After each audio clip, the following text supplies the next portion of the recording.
The belief that becomes truth for me is that which allows me the best use of my strength, the best means of putting my virtues into action. André Gide. It is the mind that maketh good of ill, that maketh wretch of happy, rich or poor.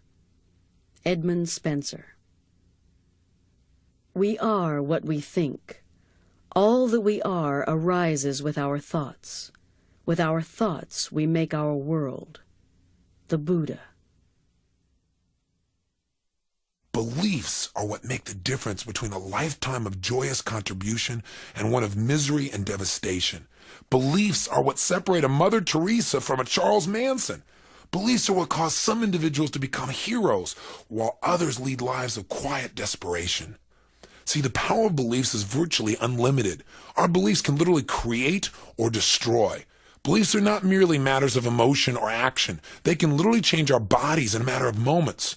I recently had the privilege of interviewing Yale professor and best-selling author Dr. Bernie Siegel. As we began to speak about the power of belief, Bernie shared with me some of the research he'd done on people with multiple personality disorders. Incredibly, the potency of these people's beliefs, the belief that they had become a different person, resulted in an unquestioned command to their nervous system that made measurable changes in their biochemistry. Their bodies would literally transform before the researchers' eyes in a moment's notice. Patients' eye color actually changed as their personalities changed, literally from brown to blue. Physical markings on their bodies disappeared and reappeared. Even diseases such as diabetes or high blood pressure would come and go depending on the person's belief as to which personality they were truly manifesting. So what exactly is a belief? This thing that's so powerful. Basically, it's simply a feeling of certainty about what something means. It's a feeling that's supported by what we call references, by life experiences that hold that belief up. Think of an idea as a tabletop with no legs. There's nothing to support it. It's not solid. It becomes a belief the day you put legs underneath that tabletop. Now it's supported. Now it's solid. Now you feel certain. If you have a belief, for example, that you're sexy, that belief is supported by the events in your life. Your mate tells you that you're a terrific lover. You look good in your jeans. You work out every day. You keep your body in great shape, and you drive a hot car. You can develop a belief about anything as long as you find enough, quote, legs, in other words, enough references to support it. If you see yourself as a failure, for example, as someone who doesn't have the luck or the connections or the willpower of those who succeed, then that belief will govern your actions and you'll most certainly mold exactly the life you predict for yourself. But if you honestly believe in your own capabilities, your capabilities to learn, to change, to adapt, to expand, to achieve personal breakthroughs, then your possibilities in life are literally unlimited. And you know what? You'll find references to back this up, to make yourself feel even more certain. And all personal breakthroughs, we must remember, begin with a change in our beliefs. How do we change our beliefs, though? The most effective way begins with understanding the pain-pleasure principle. Get your brain to associate enough massive pain to your old belief, and I promise you it'll change in a heartbeat. You've got to feel deep in your gut that not only has this belief cost you pain in the past, but it's costing you pain in the present, and ultimately, it can take away everything you desire from your future. Then you need to associate tremendous pleasure to the idea of adopting a new, empowering belief. Another important element in changing a disempowering belief is to create doubt. See, if you're really honest with yourself, aren't there some beliefs that you used to defend heart and soul years ago that today you'd almost be embarrassed to admit you even had? What happened to those beliefs? Something caused you to begin to doubt them. Maybe you had a new experience. Maybe something that ran counter to the experience that had propped up that old belief.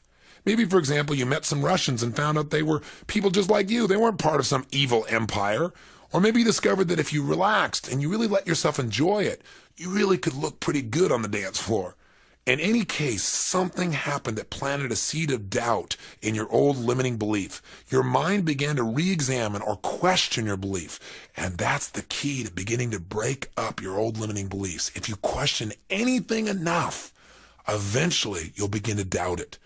This is a tremendously effective strategy for shedding disempowering beliefs. I mean, haven't you done this with yourself? Aren't there areas in your life where you've doubted yourself? How did you do it? You asked yourself lousy questions like, well, what if I screw up? What if I don't follow through? What if I forget what I'm supposed to do? And as you ask these questions, you begin to doubt yourself. Why not use this force for good and use it to destroy the limiting beliefs in your life? And as you question an old belief, begin to build up evidence to support your new beliefs, one that'll empower you. Give it legs. If you build up a belief enough, it'll become something even stronger. It becomes a conviction. A conviction now is a belief that is reinforced by even more powerful references. It's an irresistible force for change. For example, let's say you've decided never to eat meat again. To strengthen your resolve, talk to people who've chosen a vegetarian or vegan lifestyle. What reasons prompted them to change their diet? And what have been the consequences on their health and other areas of their life? What benefits have they received? In addition, begin to study the physiological impact that animal protein has upon our bodies. The more references you develop, the more emotional these references are, the stronger your conviction will become. It becomes a conviction if you decide to go to a slaughterhouse and watch what's being destroyed in front of your very eyes and what you're going to eat. I can promise you then it'll go from a belief that you shouldn't do this into a conviction that says, I couldn't consume this ever again. Third, find a triggering event that'll push you over the edge and make it a conviction. Or else create one of your own, just as I've described. For example, if you want to develop a conviction never to abuse drugs, make the painful consequences of drug abuse real to yourself. Watch some films, or better yet, visit a shelter and see firsthand how drug use devastates people's lives. If you vowed to give up smoking, visit the intensive care wing of a hospital and see the emphysema patients confined to oxygen tents, or look at an x-ray of a smoker's black lungs. These kinds of experiences have the power to push you over the edge and establish true conviction. Finally, take action. Each action you take strengthens your commitment and raises the level of your emotional intensity and conviction. So begin today to develop a habit of focusing on the consequences of your beliefs. This, more than anything else, began to change my life. Become conscious. Wake up to their impact. Are they strengthening your foundation by moving you to action in the direction you desire, or are they holding you back?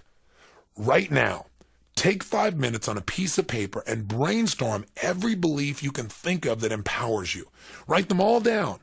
Then take an equal amount of time and write down all the disempowering beliefs that you can think of that have limited you in your past. Stop this tape right now and do this. Too often in life we listen to a tape or we read a book and we don't really use what we're reading. Please take a moment and do this now. Stop the tape now. Thanks for watching. A like would be appreciated. And don't forget to subscribe.